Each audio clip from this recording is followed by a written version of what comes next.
Family, good morning, man. I hope everyone's doing well. Uh, today, today's Monday, right? Most, most people, I don't know, they might have today off. I actually have to work today.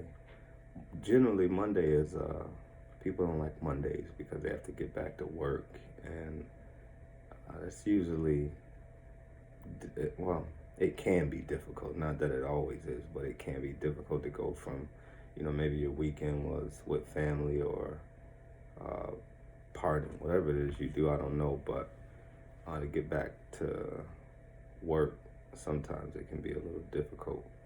Um, what I wanted to do was before we used to do our talks about like COVID, different things that we can try to implement or treatments, ways to strengthen the immune system. But what I thought was just going into mental health.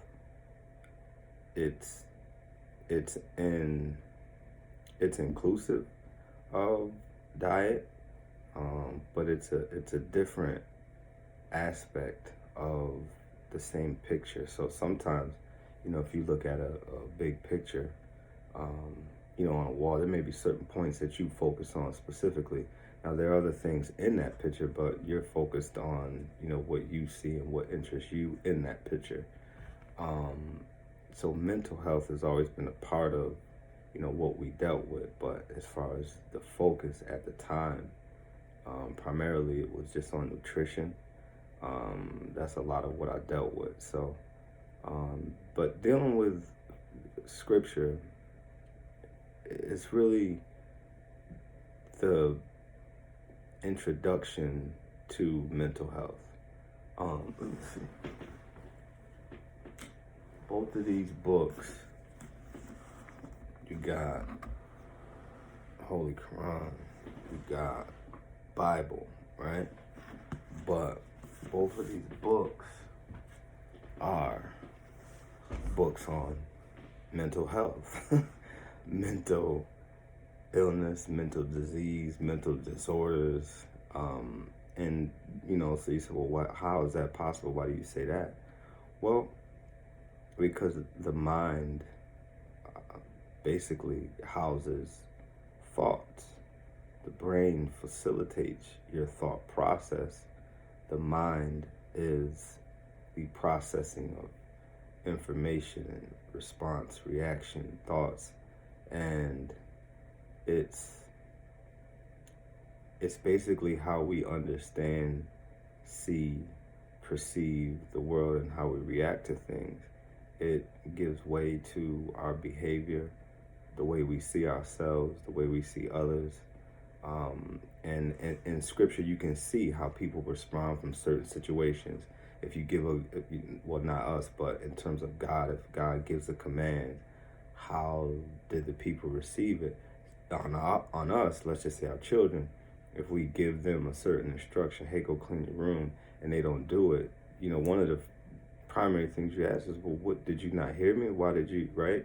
You're trying to figure out, well, what were you thinking? If I said something to you and you responded, why did you not follow through with what I asked? And it gives us an opportunity to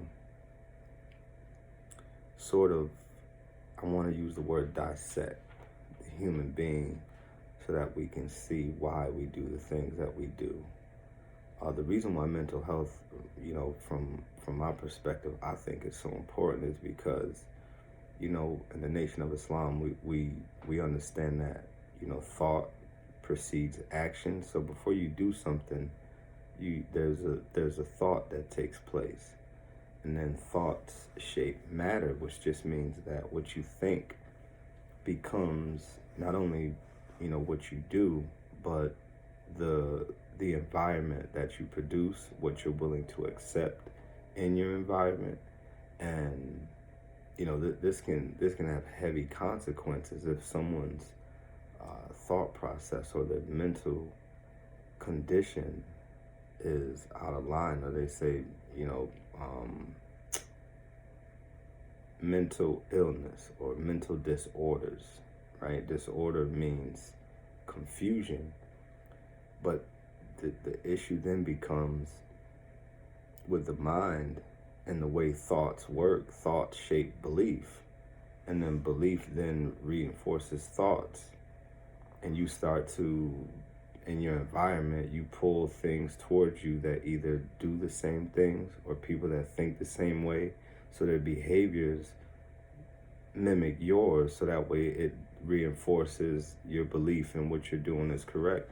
So with that fundamental process of thought and belief, it's hard to kind of come out of the reality that, damn, I could be thinking incorrectly about something, because you already believe that you're right. So that's right. And then everything you have around you, it supports how you think. So I call it a cyclical pattern, and it's kind of hard to get out of that. Something in terms of direct intervention has to take place in order for us to even realize that there's a possibility that there could be a problem, and it could be me, the way that I think. And so, to kind of just get into the mind, man, it opens us up to a degree of human development that is really kind of, I want to say, it's almost intentionally avoided in a world like this, because the economic base of this world is rooted in the ignorance of people. So you have people that overconsume, overeat, right? Like everything is in excess. But if I'm if I'm at the top of the totem pole of that, and I'm the producer, the supplier, then for me it's fabulous, right? Because I get to reap the benefits of people's ignorance and their overuse of pretty much everything. And then an underdeveloped mind, this is devastating to social well-being and interaction in terms of human development. So a look into the mind gives us an avenue to kind of address some of these issues, personal issues, deep, traumatic personal issues, man. I mean, things that you wouldn't believe that goes on, are sitting right in a person's mind, their head. And then eventually they act on these things, but, and that's just what some people do, not even dealing with, the effect that what people do, how that affected the person that it was done to. And, that's when, mental health, man, we all should have a friend, know a friend, find a friend, right, who is a mental health professional, and kind of just talk to them. If you can, you know what I mean? If not, I mean, you can always talk to God. That's the pinnacle. That's the supreme healer. So that's always the best thing that you can do too. But I want to just, over the course of the next few months, I want to get into the reality that, we can heal from most, if not all of these things, with the proper knowledge, information, degree of humility, and God. That's primary. That's first. But obviously, if y'all know me, then you already know that. So that's primary. But a lot of things that we think that it's impossible to come back from, even if it's rape, if it's, our own behavior, if we've been raped, right? Or if we have a mind to where, we think that way towards others, like we're willing to take from somebody what we should never do. That activity warrants death. Or even if it's, I don't respect other people's point of view. Like, I don't care what nobody else thinks. I'm just, right? Like, even that mindset, simple as that. I mean, you got to think, we have some people who think this way, and they're in political offices. I mean, these people are over the lives of the governing body. What if they don't think properly? Right? What if it's a room of people who think that their resolutions are beneficial to people and they're not, and they only know by the result. Well, that can take time, and then that damages people's lives because they have to suffer through it for you to realize that what you, right, administered or what you created was wrong. And if we can